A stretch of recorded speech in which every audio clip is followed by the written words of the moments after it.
It has been said, every movie that matters in the last 50 years owes some inspiration to Citizen Kane. Rosebud. Such praise is remarkable when you consider at the time it was made, it was ignored by the press, resented by the Hollywood establishment, and very nearly never released at all. RKO was offered $800,000, practically the film's entire budget, if they would only burn the negative. How times have changed. But I don't think any of us, Orson included, were thinking that we were making a film that was going to be thought of 50 years later as maybe the greatest film ever made. It's certainly one of the top few. I don't think any of us thought that, I'd say including Orson. Welcome home, Mr. Kane, from 467 employees of the New York Enquirer. Here he comes! Today, Citizen Kane is the standard by which all other films are measured. No other movie has had a more profound influence on generations of filmmakers. Come on, boys! Reunion first! Be careful, Charles! No other production broke so many cinematic I barriers. think we shall have to tell him now. Yes. No other film is universally regarded as the greatest movie of all time.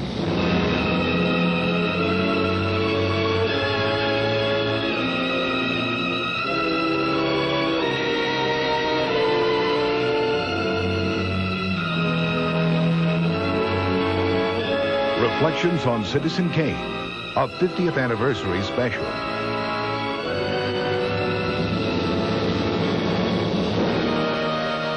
The brilliance of Citizen Kane begins and ends with its architect, Orson Welles.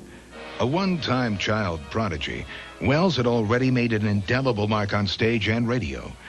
In 1938, his broadcast of H.G. Wells' The War of the Worlds was so authentic, it created a nationwide panic. Having come from radio, where sound was terribly important, the sound effects, backgrounds, music and all, and he had a great feel and a great instinct for it, so he was very, very particular about the sound and the sound effects and how the whole soundtrack was treated. Along with John Houseman, he had been a co-founder of the highly regarded Mercury Theater Troupe. He had a well-earned reputation as an innovative and charismatic leader who surrounded himself with talented young performers and bullied them into reaching their potential. He loved creativity, you see, and that was the thing. As long as you were creating, he was happy, Greg was happy, you were happy, everybody was happy. And of course there were no brass around, no PA people, no publicity, nothing. Literally it was a closed set. And I mean, I was astonished later on to see all the people that wandered in and out, but nobody interfered with us. We were a tight little family, and we could risk anything that way, anything. By the time he walked into Hollywood in 1939, the 24-year-old Welles was considered by many a genius. Well, if somebody as unique as that comes along, who was able to give a performance like he could give, and also direct like he could do, and probably write like he could do, you have a kind of a total, intellect.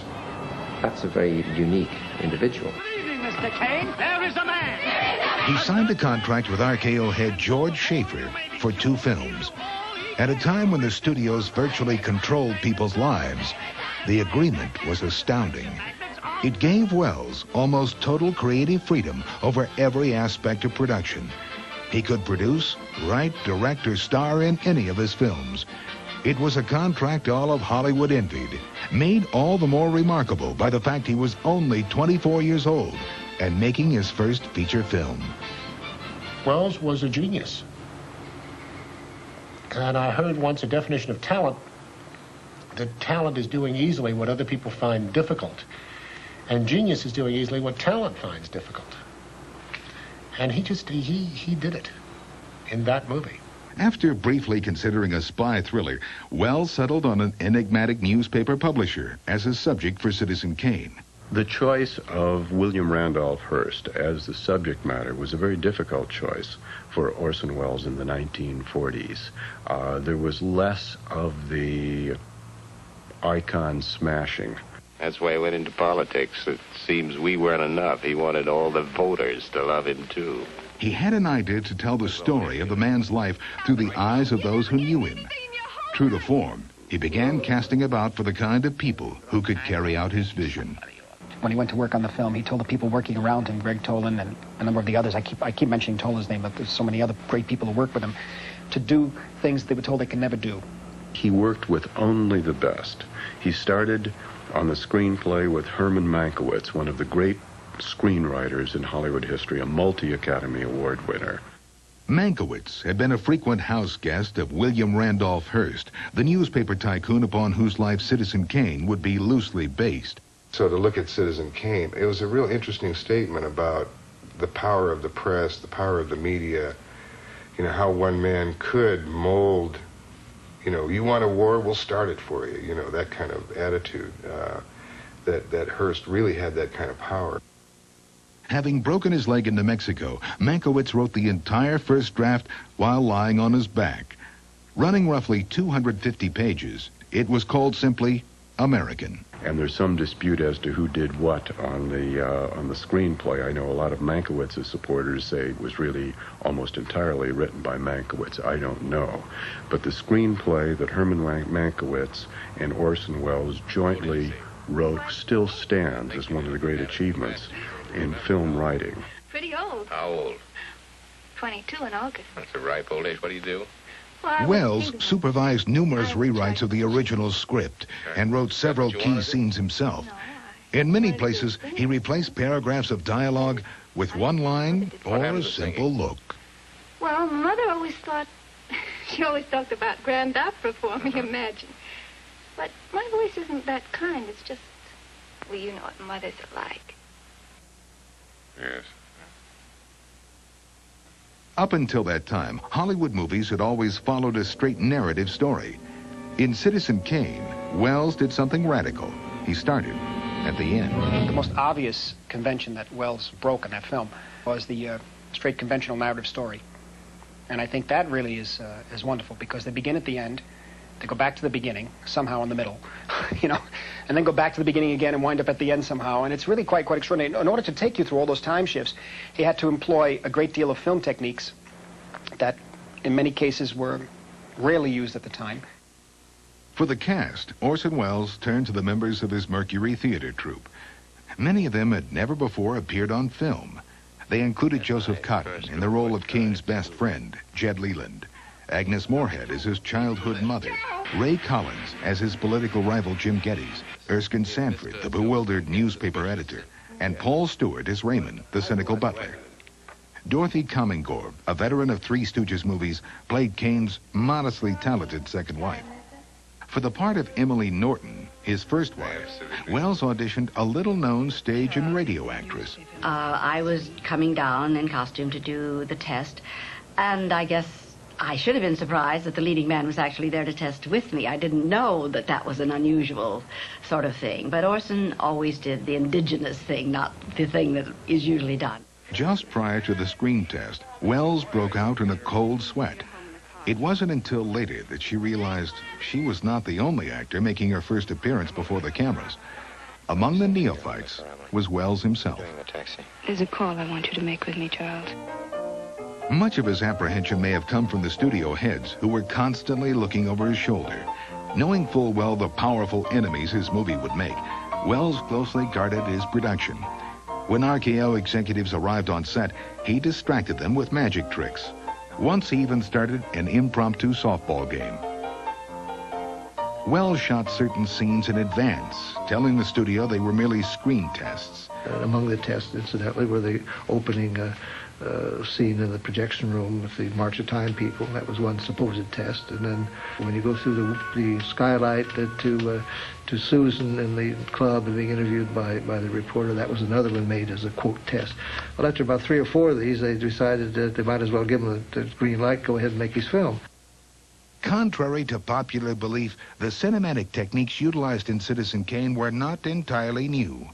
What was revolutionary, however, was how Welles and his team combined them in a way unlike anything that had ever been seen before. Nothing had come through with the look and the feeling and the dynamics and the unusual aspects that this film had. This is completely extraordinary.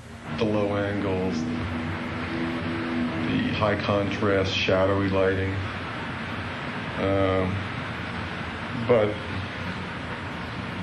he took it a whole another step. Declaration of Principles. He pioneered the use of angles and spatial relationships between characters. A powerful figure looked down at the camera. Weaker ones looked up at it. Distances told everything. Orson had a great feeling that the proportion and distance and angles between people told the whole story. He said you should be able to see the film without one word of dialogue and understand at least the relationships between the people. In order to create the commanding presence of Charles Foster Kane, Wells and cinematographer Greg Toland took some unusual steps. They were on their hands and knees on the floor with a hatchet, literally hacking out the wooden floor and then digging out the dirt beneath it so that they could put the camera not just at floor level. They kind of buried it like you would in the sand so that the lens was actually right at the floor level. You don't care about anything except you. You just want to persuade people that you love them so much that they ought to love you back. Only you want love on your own terms. Another result of such extreme angles was that the ceiling became part of the shot. At that time, it was common for sets not to have ceilings. That was where the microphones and lights were usually hidden. And agrees to abandon all claim Which means we're bust. All right. Well, out of cash. All right. Another technique Wells exploited fully was the use of deep focus photography. Toland designed special camera lenses that enabled action deep within a scene to remain in focus. With this technique, Wells was able to fill the entire screen with information. In consideration thereof, As I understand, there were great meetings between Toland and Wells in which this was worked out as they should be before the film was made, so that this use of very deep focus, which was not necessarily revolutionary, but I would say evolutionary, it was done better and more completely on that film than any film ever done before. That particularly impressed me.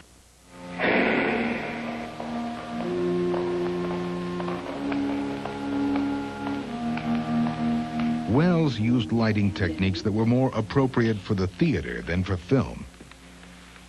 Harnessing light to create a mood, the director instantly communicated what he wanted in a scene. He employed unconventional methods, often leaving the principal speaker shrouded in shadows, while everyone else remained brightly lit.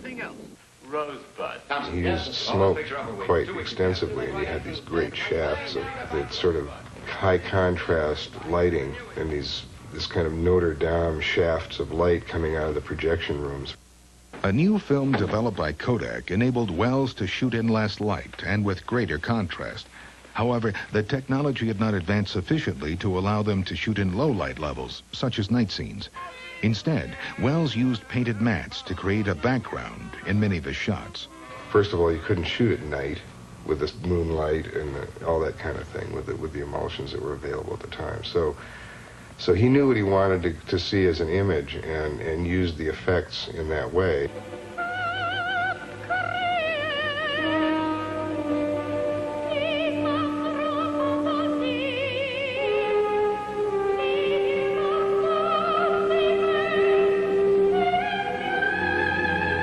Wells combined models with live action. Often a carefully planned dissolve or wipe provided a transition between them. By overlapping the audio, he created a seamless bridge from one scene to the next. The soundtrack of Citizen Kane is extraordinary.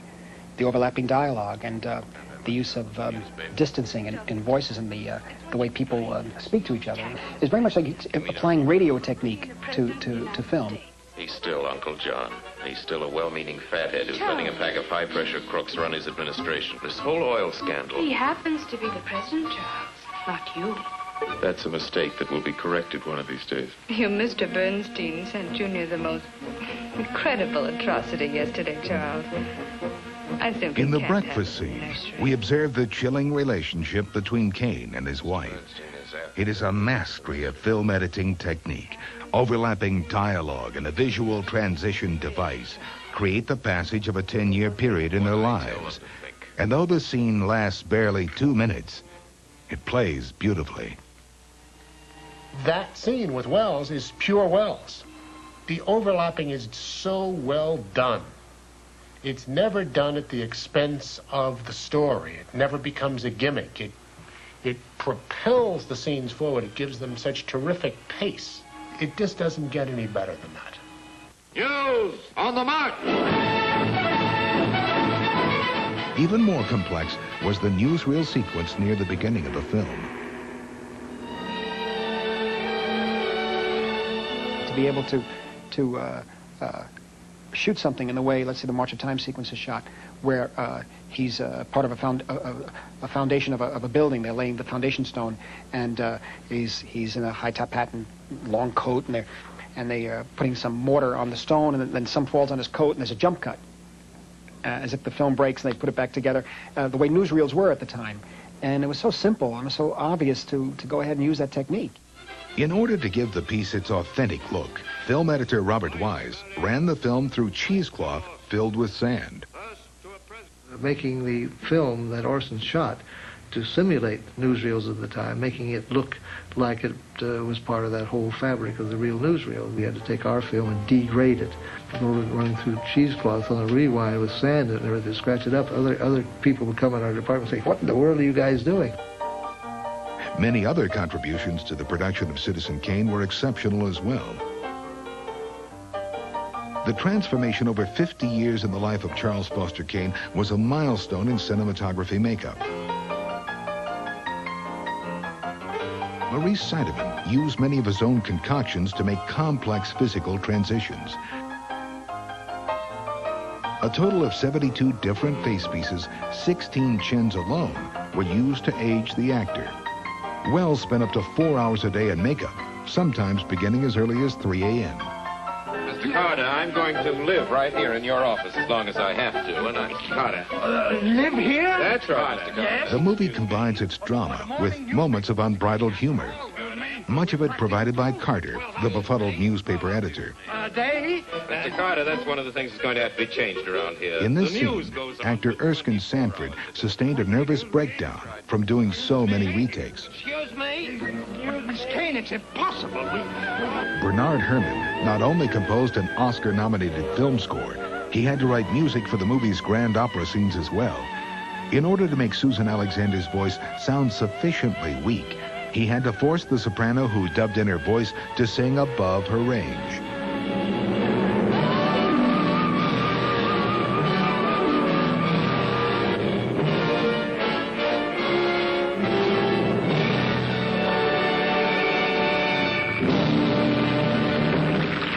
Even while the movie was still in production, the Hearst publishing empire tried to have it stopped. The reason for their concern was obvious.